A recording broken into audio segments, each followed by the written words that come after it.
Buenas noches, lunes 20 de julio del año 2015, programa 120 del año, el 2258 del ciclo. Hemos invitado a la asambleísta Katia Romero y al secretario de la Gobernación, don Vladimir Peña, para hablar sobre el Estatuto Autonómico Cruceño. Y déjenme decirle, primero, gracias a los dos por venir. Gracias Katia, gracias Carlito. Por tanto tiempo. Gustosa de estar aquí, de verte. A mí me da una sensación, por favor, hagámoslo conversación, una sensación agridulce. Hay estatuto. Como que no conseguimos hacer todo lo que queremos. Entiendo todas las limitaciones y de eso vamos a hablar en materia de constitucionalidad, de poder, de constitución política del Estado. Y en alguna oportunidad yo dije que los cruceños íbamos a terminar teniendo un estatuto posible. ¿Es correcto? Mire, Carlos, muchísimas gracias por la invitación.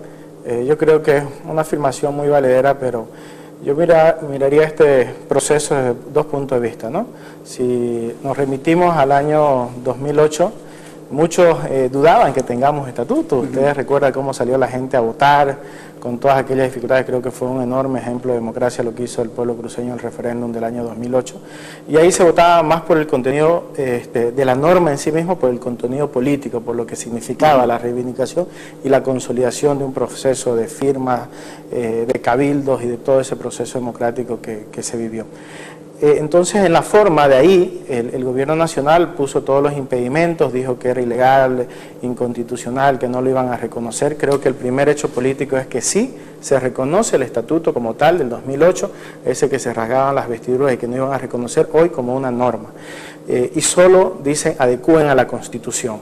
Entonces, lo otro que tiene que ver es con el tema ya del contenido mismo del estatuto. Perdón, es cierto, el contenido del estatuto. Yo en este concepto del estatuto posible recuerdo que hemos conversado con mucha gente sobre el tema y algunos decían hay que pedir mucho para negociar.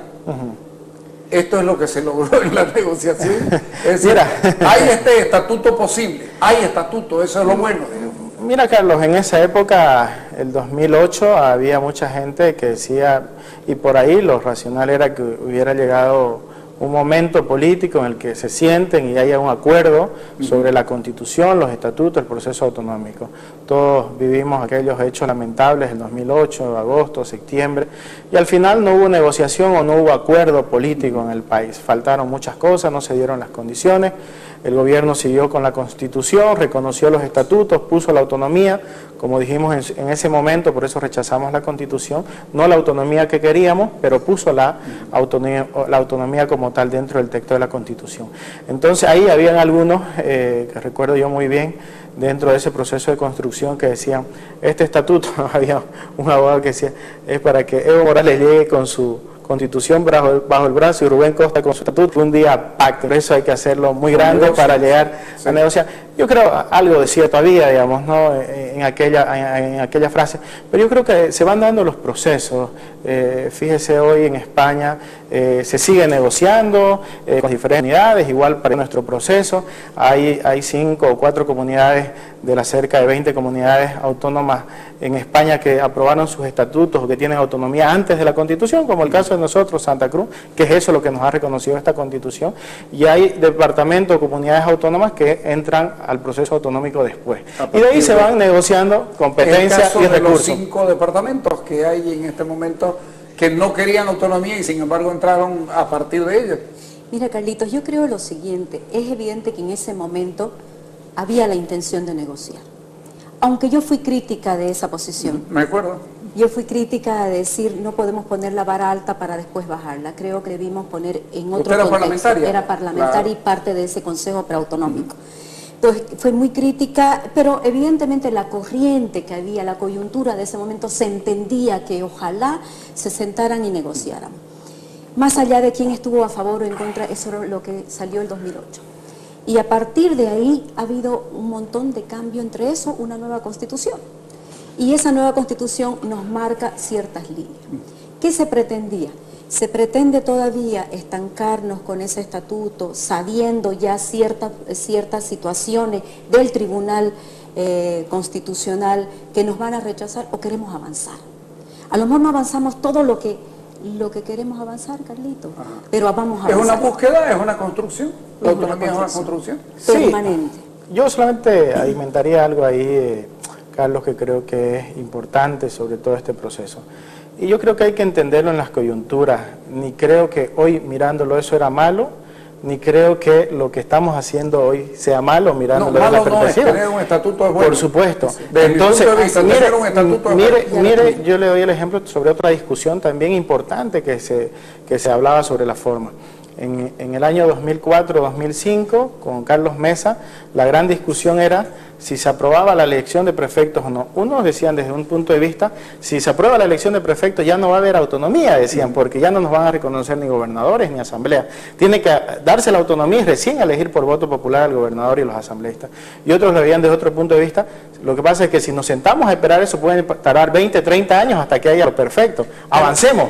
Y yo creo, el gran paso, Carlos, en el proceso autonómico, uno de los dos grandes pasos, sin desmerecer otro, es que haya habido elección de prefectos por voto popular. Eso avanzó, pero dio posibilidad a que siga el proceso. Por lo que he leído en el internet y por lo que he leído aquí, porque me lo enviaron el nuevo estatuto, que todavía tiene que pasar un filtro, que es el control de constitucionalidad, que a lo mejor es más duro que la discusión en la Asamblea Departamental, ¿verdad?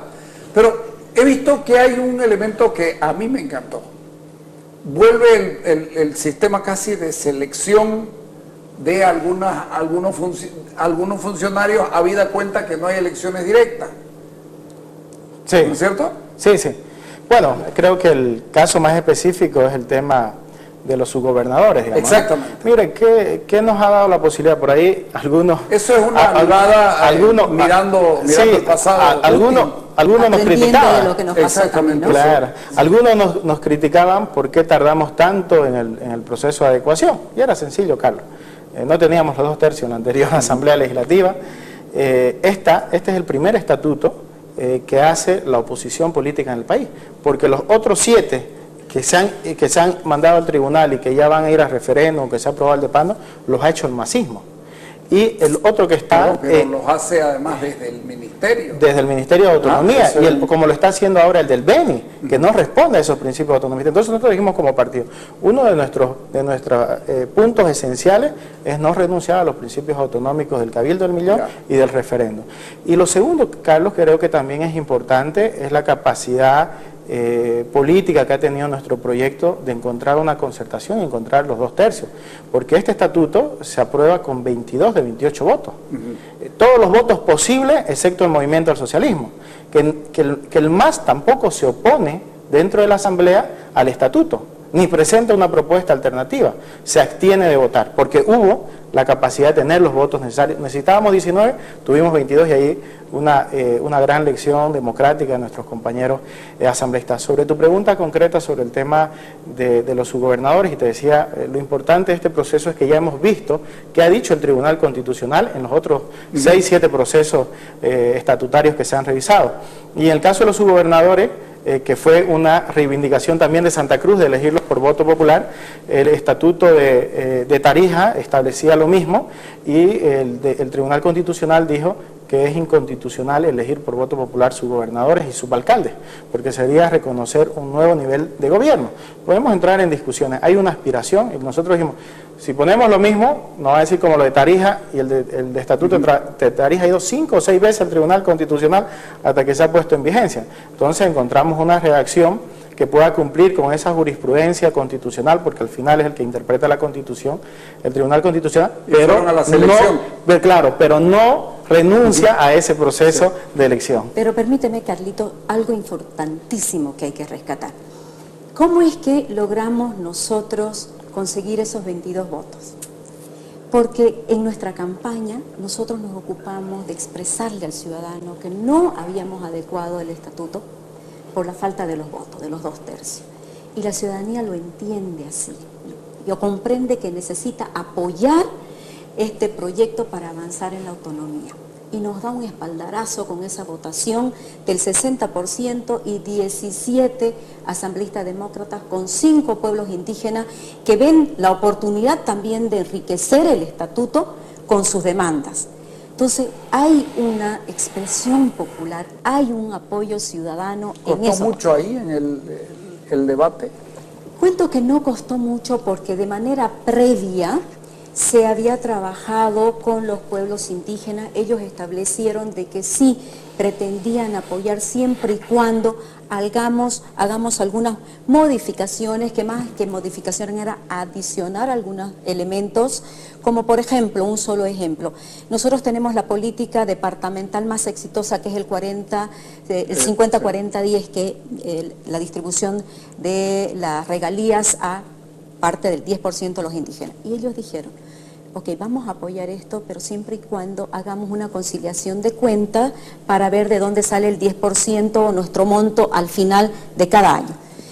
Eso no cambia el fondo, simplemente lo enriquecimos con algo que para ellos era importante. Para ellos era importante. Entonces, fueron así elementos que se fueron sumando para encontrar ese equilibrio entre lo que teníamos y entre satisfacer las demandas de los pueblos indígenas, y logramos los 22 votos. Hay 2 o 3 cosas que son nuevas y que no fueron votadas en el año 2008. Pacto fiscal es uno de ellos. Asunto de la selección que a mí me parece inteligente. La única forma por la que no nos pudieron impedir tener prefectos elegidos era la de selección, que Carlos Mesa no la quería por nada del mundo, pero al final terminó poniéndola. Frente a esto, ¿estas cosas no invalidan el proceso anterior?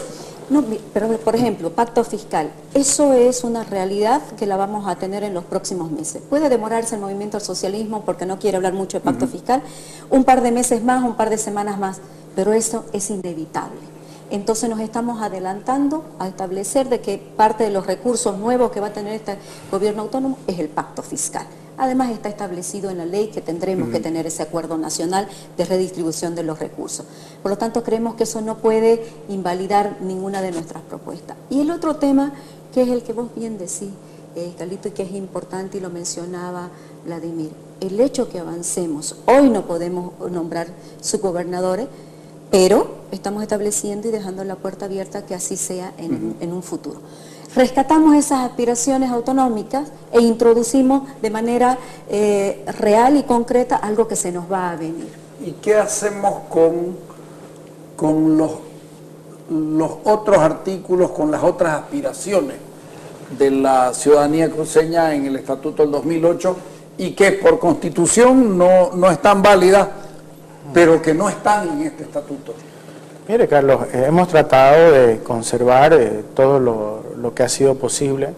Yo diría que las cosas que han quedado sin tomar en cuenta el anterior estatuto son mínimas, tal vez algunas en la redacción, no se las ha podido incluir, pero hemos tratado, mire, la estructura del gobierno departamental es la misma, 28 asambleístas, gobernador, vicegobernador, subgobernadores, la estructura del ejecutivo departamental es la misma.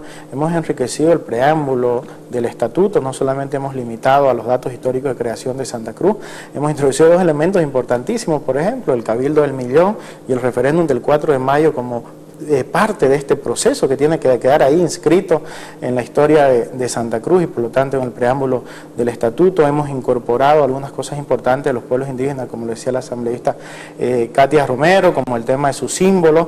En el tema de las provincias, en el anterior estatuto, Carlos, en el tema de las provincias solamente nos habíamos limitado a 2 artículos, tal vez por el escenario rápido también de construcción. Hoy las provincias, las 15 provincias del departamento están incorporadas con sus datos históricos, con sus símbolos, las provincias.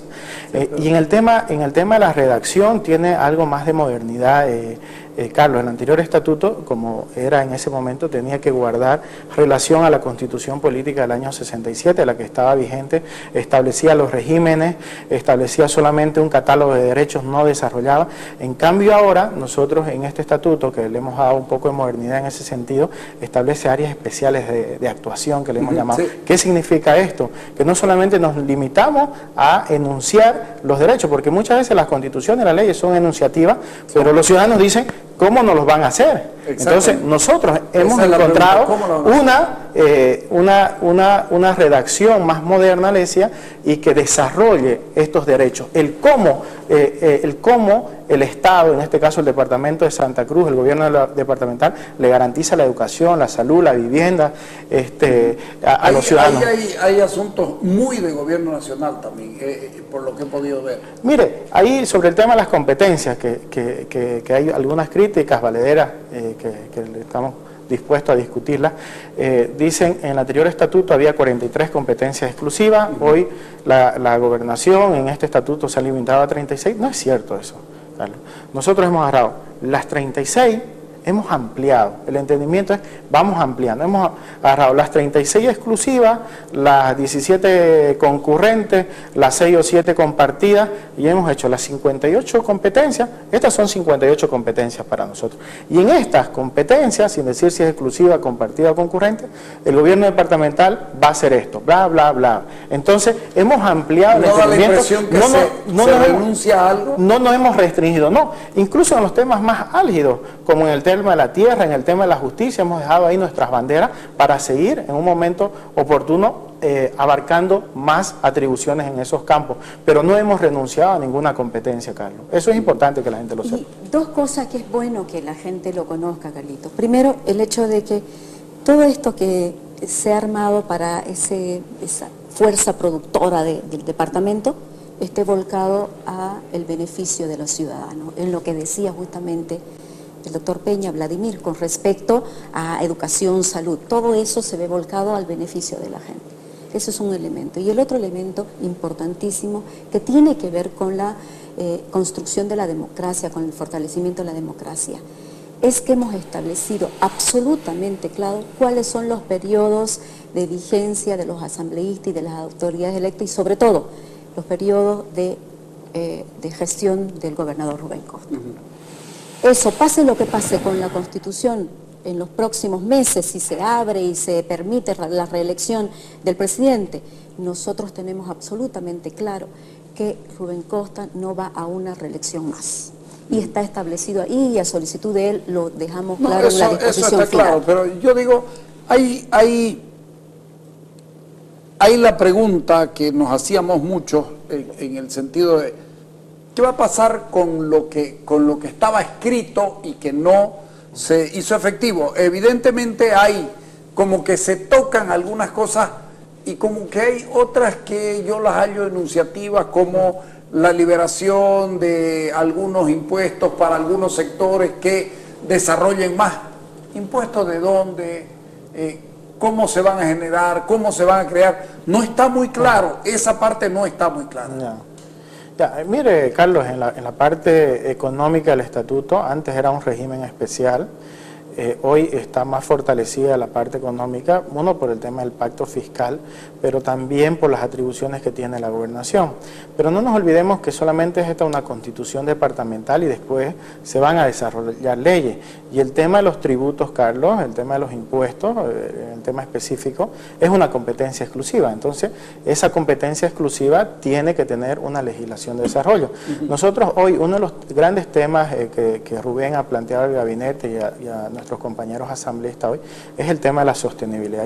Ahí tenemos a un gran secretario de Hacienda, y probablemente en esta gestión del gobernador Rubén Costa, en esta última gestión, no vamos a tener problemas en los temas económicos, pero los próximos gobernadores sí van a tener problemas porque la gobernación depende excesivamente del tema de los hidrocarburos. Cerca del 75-78% de los ingresos del presupuesto departamental tienen relación con los hidrocarburos, entonces una excesiva dependencia. Entonces tenemos que ampliar los campos de financiación de la gobernación de Santa Cruz. Uno es el tema del pacto fiscal y otro es generar propios recursos. Se está trabajando en el campo técnico, y después de esto, en el tema estatutario, en el tema estatutario lo vamos a desarrollar a través de una ley especial. En los grandes proyectos, Carlos, nosotros ahí no hemos querido incorporar proyectos específicos como el tema de Mutún, con nombre como Rosita, pero sí en las competencias, en recursos hídricos, en generación de energía eléctrica, sí, ahí tenemos la posibilidad de incorporar los proyectos específicos a través de las leyes de desarrollo que tienen que establecerse con posterioridad a la ¿Cuántas leyes vigencia. calculan que se van a hacer? Mira, nosotros hicimos un cálculo la anterior vez de aproximadamente 120 leyes. Claro que eso no quiere decir que en esta gestión lo vamos a hacer de 5 años, es todo un proceso, pero el desarrollo... ¿En estos 5 años qué van a hacer? ¿Cuántas leyes van a hacer? Ahí, yo calculaba como 42, 43 leyes necesarias en el primer año.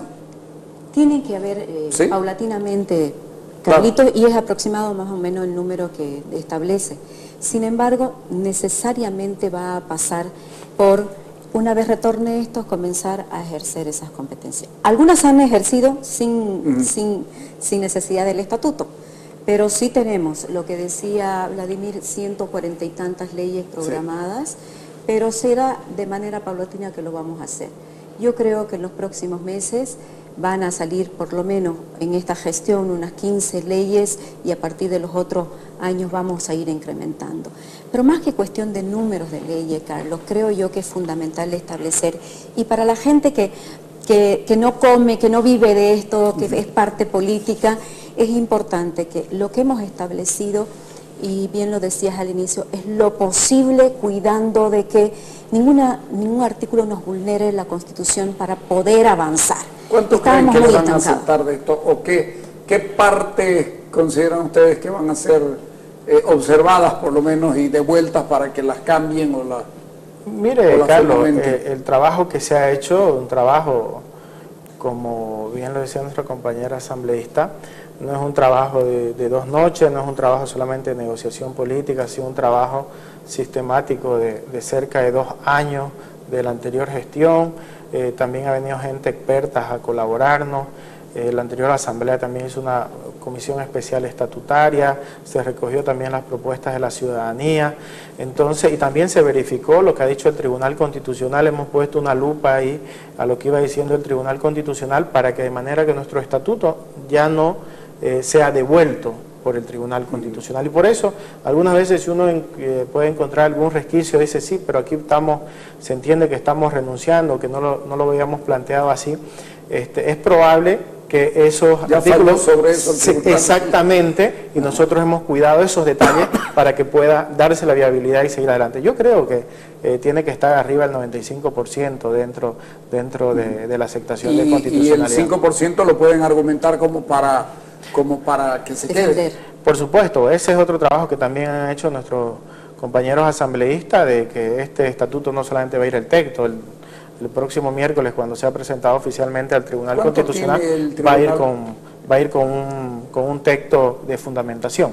¿Cuánto tiempo tiene el tribunal? Bueno, de acuerdo a la ley tiene 45 días para fallar, pero usted sabe que esos plazos en la justicia boliviana no se cumplen, ¿no? En algunos casos ha durado 3 meses, en otros 6 meses. En el caso de Tarija, que fue uno de los primeros, y Pando duró cerca de 1 año y medio. Entonces, bueno, también el tribunal estaba conociendo algo nuevo en toda su vida institucional, y hoy hay mayor experiencia. Ya se han revisado no solamente estatutos, se han revisado cartas autonómicas. Creo que el tribunal tiene también cooperación de otros tribunales, creo el tribunal alemán. Entonces creo que hay ya un mayor ejercicio, una mayor dinámica de revisión. Y bueno, nuestra presidenta de la asamblea y el gobernador decían el día viernes, cuando se presentaba la norma a la ciudadanía, que ojalá el 24 de septiembre podamos tener una buena noticia para Santa Cruz. ¿Cuánto de mejor Santa Cruz vamos a tener a partir de ese 24 de septiembre? Pongámosle una fecha. Mire, hay que... de un mejor departamento. Hay que reconocer, Rubén decía algo muy importante en su discurso el día viernes, nuestro gobernador, reconociendo todos los pasos políticos, todo lo que se consiguió con toda la lucha autonómica, todo lo que representaba el estatuto del año 2008, que desarrolla muy bien, por ejemplo, algo que somos orgullosos todos los cruceños, el modelo productivo, que lo estructuraba muy bien, y que eso está reconocido por este estatuto, pero también estas reformas que se han hecho, estas introducciones, esta adecuación, como querramos verlo, incorpora algo que es importante que decía Katia, el componente social. Que este estatuto no solamente habla del desarrollo de Santa Cruz, habla del desarrollo de los ciudadanos, garantiza los derechos de los ciudadanos, de esas políticas que Rubén ha venido haciendo sin estatuto, que solamente buscan dos objetivos: acabar con la pobreza y reducir las brechas de la desigualdad. Y eso es con empleo, eso es con servicios básicos, eso es con una mejor salud, eso es con una mejor educación, eso es dándole oportunidades a los jóvenes, ampliando las posibilidades de las mujeres. Vamos a poder intervenir en mejor salud, en mejor educación, pero en manera real. Sí, sí, mire, sobre esos dos temas, Carlos, temas de salud. Rubén, en su programa de gobierno último en esta campaña, ha presentado en el tema de salud algo muy vigoroso, ¿no? Y también algo muy sincero, porque lo hemos visto. Hace 7 años atrás, cuando hablábamos del 2008, hablábamos de un seguro universal de salud. La Constitución lo proclama, el presidente Evo Morales también hizo campaña sobre lo mismo, pero hay que ser realista, hay que ir dando pasos, porque un seguro de salud lleva tiempo en construirlo. Y Rubén ha dicho, en los próximos 10 años vamos a tener una salud de nivel internacional, y hoy estamos dando esos pasos. 30% de nuestro presupuesto ya se invierte en salud. Estamos haciendo las grandes transformaciones en los hospitales de tercer nivel. Pero vamos a empezar Eso lo vamos a tener que discutir probablemente con la parte económica, pero ¿cuán sustentable es todo esto? Hoy lo estamos... Porque lo que uno busca es la sustentabilidad, lo sostenible del proyecto. Mira, yo creo que sí es sustentable. Definitivamente es algo que el ciudadano debe primero, que está escrito aquí, y todas las leyes que van a emanar de eso, sentirlo en su vida, en la calidad de vida. ¿Cuán mejor va a estar el departamento? Yo estoy absolutamente segura de que paulatinamente va a ir mejorando. No podemos olvidar, sí, que se ha ido avanzando, y en el tema de salud que tocaban, necesariamente creemos que con el elemento más fundamental económico que viene, la discusión que viene adelante con el pacto fiscal, que debe discutirse, vamos a consolidar una situación económica mejor para atender el tema de salud, por ejemplo, que estamos hablando ahora. Aún así, Carlos, es bueno establecer de que ya hemos avanzado en una excepcional gestión en salud reconocida a nivel nacional, que es lo que hemos hecho. 30%, por dar un dato, se invierte en salud, y eso tiene que reflejarse ahora en la calidad de vida de nuestra gente. ¿Cuánto más podemos hacer en educación? Creo yo que el hecho, por ejemplo, en educación, el compartir, el discutir una currículum regionalizada, creo que a partir de esto podemos ir entrando en esa discusión de esa currícula regionalizada que tanto lo venimos reivindicando. Yo creo que son pasos que se tiene que ir dando, que lo vamos a ir dando, Carlos. No lo sentiremos mañana, pasado, de aquí 1 mes, 2 meses, pero garantizo de que todo esto, lo que se ha hecho, la gestión de Rubén Costa, y la gente lo ha sentido, porque así lo ha reconocido en la misma gestión, en la misma votación, en la misma elección, va a seguir profundizándose. Sí, sí. En el tema de educación, déjame, Carlos, por favor, que dé una complementación ahí. Algo importante también, Rubén decía hace tiempo atrás, en el anterior periodo, cuando nos criticaban y decían hay que primero pelear porque se cambie la Constitución y no se adecúe el estatuto. Hay dos formas en esto, ¿no? Hay una forma que es luchando y plantear verdaderas cuestiones posibles, como usted denomina, o hay otras que por ahí, claro, es bonito decir hay que modificar la Constitución, digamos, para adecuar al estatuto, pero claro, en las condiciones políticas actuales eso sabemos que va a tardar todavía mucho tiempo. Entonces, en el tema, nosotros mismos vamos a luchar con todas nuestras fuerzas. Se llama saber hacer una buena correlación de fuerzas. Vamos a luchar con toda nuestra fuerza posible y desde todos los campos. Por eso hicimos un partido político para luchar en lo nacional, por eso hoy tenemos la mayor fuerza de la oposición, somos la primera fuerza de oposición en el país. Hoy tenemos 2 alcaldías en Potosí, por ejemplo, tenemos la segunda alcaldía más grande, perdimos la alcaldía de la ciudad de Potosí por 3% con el MAS, ganamos la alcaldía de Cochabamba, tenemos asambleístas en los 9 departamentos, concejales, alcaldes. Entonces, hay un proyecto político que nace de Santa Cruz y creo que eso también es importante porque es parte de esta misma lucha y de este mismo proceso. Pero ¿qué te quiero decir, Carlos, cuando te digo vamos a luchar con toda nuestra fuerza? No solamente era conseguir los 2 tercios en la Asamblea Legislativa para destrabar el tema del estatuto, conseguir una redacción que no traicione, que no renuncie a esos postulados autonómicos de la lucha, que avance, que le dé modernidad, que incluya a esos 500.000 cruceños que han llegado después del 4 de mayo del 2008, y también hemos ido al Tribunal Constitucional. Y en el campo de la educación, dos ejemplos, Carlos. Tenemos una sentencia de hace un par de años atrás que el gobierno se niega a cumplir y que en las próximas semanas vamos a culminar ya penalmente para que el gobierno cumpla, en que hemos recuperado la competencia de educación a través del Tribunal Constitucional. Entonces, por todos los mecanismos legislativos, en la Asamblea Legislativa, Ejecutivo, por todos los mecanismos vamos a seguir esta lucha. O, por ejemplo, cuando me decís el tema del Mutum, en cosas prácticas, Rubén dijo, vamos a construir 15 institutos tecnológicos en Santa Cruz. Un grave problema que tenemos con los jóvenes es la falta de oportunidad. Y no todos los jóvenes quieren ir a las universidades, y hay que entenderlo, otros quieren ser técnicos. Y el primer instituto tecnológico se lo ha hecho en la provincia de Germán Bush, en Puerto Suárez. Y no es casualidad, es precisamente por esa visión hacia el Mutum. Y te doy una buena noticia, este julio se abrieron las puertas, hace 3 días atrás ya está funcionando ese instituto, ya recibió a sus primeros alumnos.